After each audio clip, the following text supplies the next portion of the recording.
Place à l'invité politique, je reçois ce soir Hervé Morin, président UDI de la région Normandie, ancien ministre de la Défense. Bonsoir Hervé Morin. Monsieur Galzi, bonsoir. C'est à l'ancien ministre de la Défense que je m'adresse pour commencer cette attaque ce soir au Mali, à Bamako. Ce sont les militaires de la mission européenne qui étaient visés. Votre réaction? Ma réaction elle est simple, c'est qu'on est sur un combat qui va durer pendant des années et des années. C'est pas simplement une histoire de stabilisation d'un pays ou d'un autre.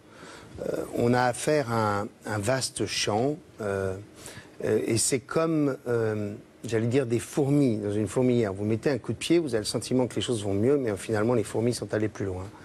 Et donc on a là un phénomène d'insécurité et de déstabilisation très important. J'ai dû déjà vous donner le chiffre, mais ça mesure bien les choses. Quand j'étais ministre de la Défense, j'ai une note des services de renseignement sur mon bureau qui me dit Al-Qaïda au Maghreb islamique, c'est à peu près 5 à 600 combattants. Ils sont des dizaines de milliers aujourd'hui. Et donc on voit bien que ça sera un long effort militaire, mais aussi un long effort de développement. Parce que derrière tout ça, il faut qu'à un moment ou à un autre, les Européens prennent conscience, qu'il y a besoin d'une réponse européenne qui n'existe pas. L'Europe est impuissante, elle est désespérante d'impuissance. Et deuxièmement, il faudra aussi une réponse en termes de développement. Notre sécurité, elle passe par le développement de toutes ces régions. Alors, en parlant de lutte antiterroriste, il y a eu l'arrestation de Salah Abdeslam ce vendredi. Est-ce que vous considérez que c'est le résultat d'une très bonne coopération, comme on l'a entendu aujourd'hui, entre les polices et les services de renseignement belges et français, ou au contraire, 4 mois à Bruxelles, à 400 mètres de son domicile, c'est peut-être un peu fort de café? Je serais plutôt, je ne vais pas faire de procès d'intention, mais je serais plutôt à penser qu'en effet, la coopération n'a pas dû être aussi formidable que ça pour qu'il faille 4 mois pour en effet mettre la main sur quelqu'un que toutes les polices recherchaient.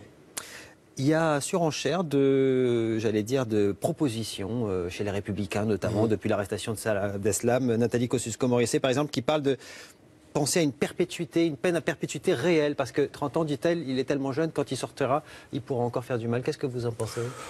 Pourquoi pas, mais je veux dire, je trouve que le débat n'est pas là. Enfin, on voit bien que le sujet n'est pas simplement dans la peine de perpétuité réelle de quelques criminels et de personnages abjects. La question... Il est où le débat alors? Il n'est pas dans la déchéance non plus? Si, il est dans la déchéance, alors que c'est une déchéance qui n'est pas a posteriori, qui n'est pas après 30 ans de prison, mais qui est une déchéance dès lors que des hommes et des femmes vont combattre dans des zones de combat, de djihad.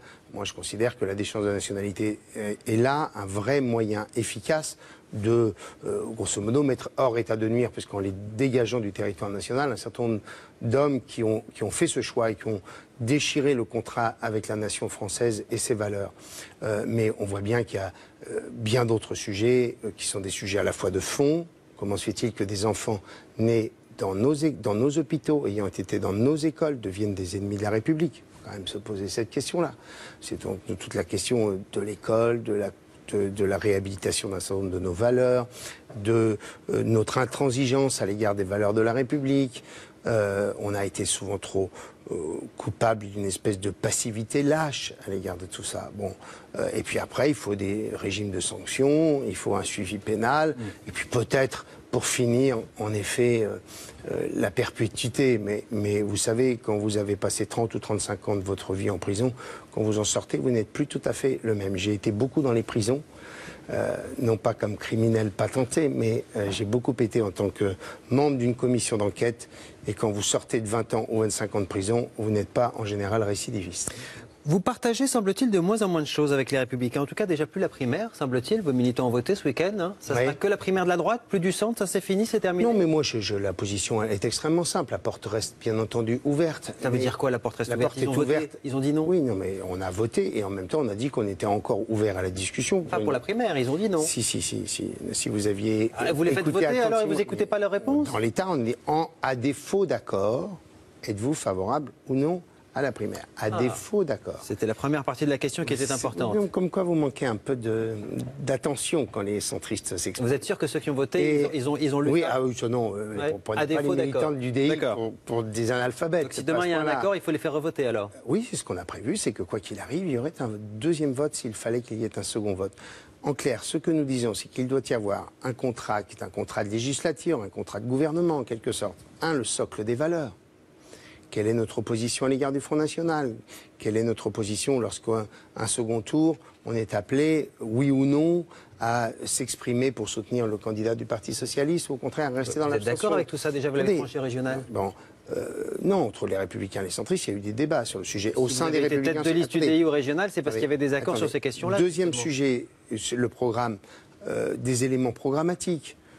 Comment on réduit le déficit budgétaire? Est-ce qu'on est bien d'accord que l'école est la mère de toutes les réformes? Bref, c'est sur le programme, bien sûr. C'est pas du tout sur les postes législatifs. Et le troisième sujet, c'est en effet un certain nombre de parlementaires. Pas pour les parlementaires, simplement pour que les centristes soient en capacité de peser dans les grandes orientations stratégiques du gouvernement. Vous êtes d'accord sur le programme?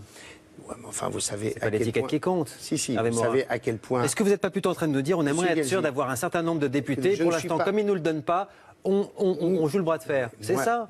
Parlons cash. On va parler cash.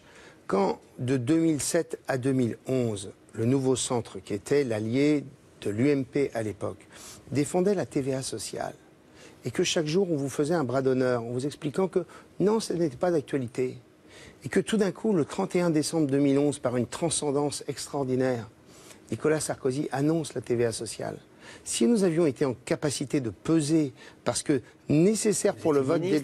Ministre important, mais monsieur Gallier, vous savez très bien... Ministre régalien, monsieur Vous savez très bien... Vous avez été un faire-valoir, alors ? Vous avez été la lettre sur le saumon, comme vous dites ? Je le dis, souvent, nous sommes des partenaires qui devons être en capacité de peser sur des orientations, sur des choix législatifs, sur des choix budgétaires. Et pour cela, il faut avoir le poids nécessaire à l'Assemblée nationale. Et en étant ministre à l'époque centriste de la Défense, vous considérez que vous n'avez pas pu peser sur la ligne du quinquennat de Nicolas Sarkozy? C'est dommage quand même. J'ai pesé sur un certain nombre d'arbitrages, mais vous le savez très bien, ça n'est pas... Et Madame Cos va le découvrir très vite, c'est pas parce que vous êtes dans le gouvernement que vous êtes associé à tout. Et donc la question, elle est là. C'est avoir le rapport de force qui permette aux centristes de peser dans la majorité de demain. Mais pour moi, il y a plus important que ça. C'est aussi de porter un message politique qui soit celui de dire qu'il y aura au lendemain du premier tour de la présidentielle un moment historique. Ce sera celui qui sera face à Marine Le Pen, qui aura cette clé-là, celle de favoriser la recomposition du paysage politique français. Vous voyez bien que ce système bipolaire, avec des majorités reposant sur des socles politiques de 20 à 25% du premier tour, ça ne peut pas transformer le pays. Vous voulez dire quoi? Que vous pourriez aussi bien gouverner avec Nicolas Sarkozy qu'avec Manuel Valls? Je dis qu'il y a en France 6 Français sur 10 qui se retrouvent grosso modo sur l'idée qu'il faut une économie de marché performante et qu'il faut que cette économie soit régulée. Eh bien, ces Français-là doivent se retrouver dans une formation politique centrale qui va de Valls à Sarkozy ou de Macron à Juppé. Vous avez dit hier au Congrès, Valls-Sarkozy, c'est la même chose, même dans les mimiques oui, et les coups de menton. Voilà, c'est la même chose. Mais regardez alors vous auriez bien. Pu être ministre de la Défense, peut-être de Manuel Valls, pas de François Hollande, pas de François Hollande, ni de Manuel Valls dans la composition politique tels qu'ils sont. Mais vous voyez bien que, grosso modo, les Français veulent de la sécurité et ils veulent de la liberté. Ils veulent, en clair, qu'on est un pays qui puisse marcher et un pays où il y a de l'ordre. Eh bien ça, vous le retrouvez autant chez Manuel Valls que chez Nicolas Sarkozy. Pardon de vous le dire comme ça. Et il y a là 6 Français sur 10 qui ne demandent qu'une chose, c'est être ensemble pour porter la transformation du pays. Ce que la Ve République ne permettait pas. Le fait de se retrouver face à Marine Le Pen donnera une chance historique à celui qui ira à pas gauche une force ou à droite pour contrer Marine Le Pen. C'est au contraire la force politique capable de dire il y a là le moyen de sortir de ce clivage qui n'a plus de sens entre un parti socialiste qui lui-même dit qu'il y a désormais de gauche irréconciliable. Quand Manuel Valls dit ça, c'est bien qu'il explique qu'il n'a plus rien à faire avec le Front de gauche et le Parti communiste et qu'il y a autre chose à construire. Et c'est ça dont on a besoin. C'est ce qu'on fait, pardon, M. Galzi, tous les autres pays européens ou presque. Merci Hervé Morin d'être venu répondre à nos questions ce soir. Juste après la pause, la météo et puis on se retrouve pour le grand décryptage. On va revenir sur les enseignements que l'on peut tirer de l'arrestation de Salah Abdeslam et de sa cavale, ce que l'on en sait aujourd'hui. À tout de suite.